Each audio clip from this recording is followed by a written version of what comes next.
Most of the people you see who exhibit emotional stability in the early stages of a relationship are likely to have an avoidant attachment personality, because only avoidance is afraid of conflict, afraid of arguing with others. But what is worth noting? Often in the early stages, it is indeed the emotional stability of the avoidant attachment type personality that attracts you, but in the end, it is also easy to be driven mad by the emotional stability of the avoidant attachment type personality. How to explain this? It's because when you're in a relationship with someone who has an avoidant attachment style, you don't notice their avoidance in the early stages of the relationship. They act like a normal person, showing a desire for intimacy and warmth and consideration towards you, because at this point, you haven't yet entered into a truly intimate relationship. For someone with an avoidant attachment style, expressing love to you is safe, and they might even suppress their own emotions to quickly build a closer relationship with you, downplaying big issues and trivializing small ones, constantly accommodating you, making you feel like you found a very emotionally stable lover. But when you reach the middle of your relationship, as your relationship becomes more and more intimate, you'll find that the person with the avoidant attachment style starts to avoid, and your relationship begins to deteriorate dramatically. For instance, he has stopped initiating conversations with you. When you express your dissatisfaction, he is not as patient as before, and he might even say that your expectations of him are too high, making you feel as if your emotions are really unstable and you're making a big deal out of nothing.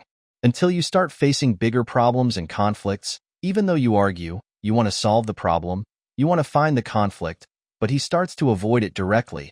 Not only does he not solve the problem, he uses silence, indifference, not replying to messages, and maintaining distance as a way to retaliate. He even starts to feel that you are restricting him, depriving him of his freedom. When you were single, you could be emotionally stable and happy, right? But now, his avoidant attachment personality has made you very anxious and depressed. So, if you are with someone and everything goes smoothly in the first few months, he doesn't conflict with you, nor does he express his own needs, there is a probability that he is suppressing his emotions to avoid. At this time, it's not that avoidance attachment is bad. Attachment types are just different. There is no good or bad. But because many people do not understand the personality of avoidance attachment type, so in the middle and later stages of intimate relationships, they have untimely cognition towards avoidance.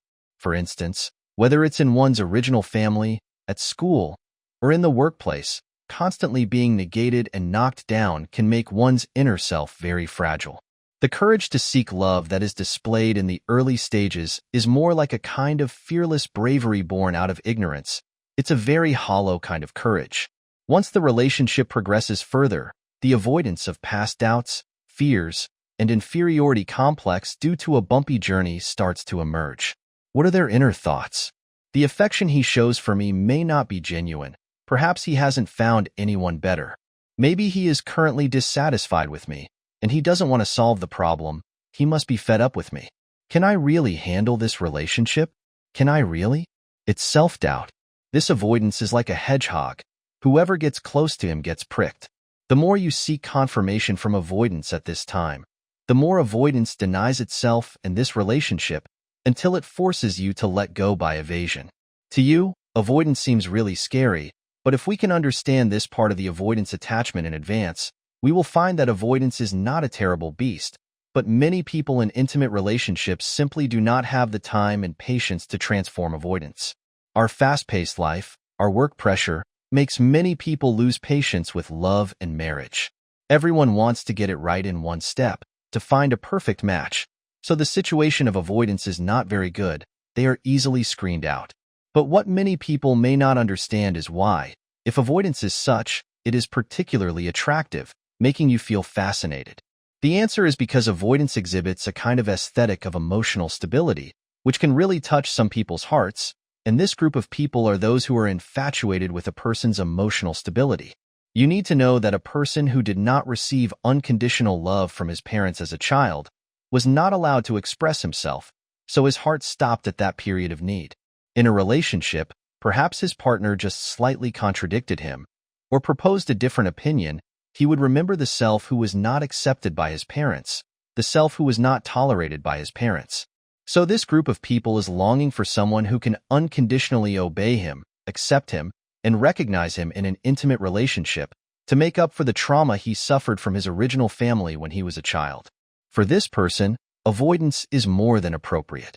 Avoidance dislikes conflicts with others, so it will be compliant to the point of discomfort and then start to keep a distance. But we all need to understand that every relationship has conflicts. If you can't accept this, you are destined to be attracted to avoidance, and it's hard to manage long-term relationships because our inner defense mechanism hasn't changed, and our personality hasn't changed either. Even if you break up with this avoidance, you will be with the next one, and you will go through this cycle. Unless you truly overcome this childhood trauma and establish a deep relationship with yourself, then when you choose a partner and get to know people, you will find yourself becoming more clear-headed. Perhaps at this time, avoidance won't be as attractive to you. Why? Because you are stuck in your own inner self. You have moved beyond the childhood obsession with parental love. Then you will better understand what you want. Is that clear? If you enjoyed this series, don't forget to hit that subscribe button. Your free likes are the greatest encouragement for me. Thanks for watching, and see you in the next video.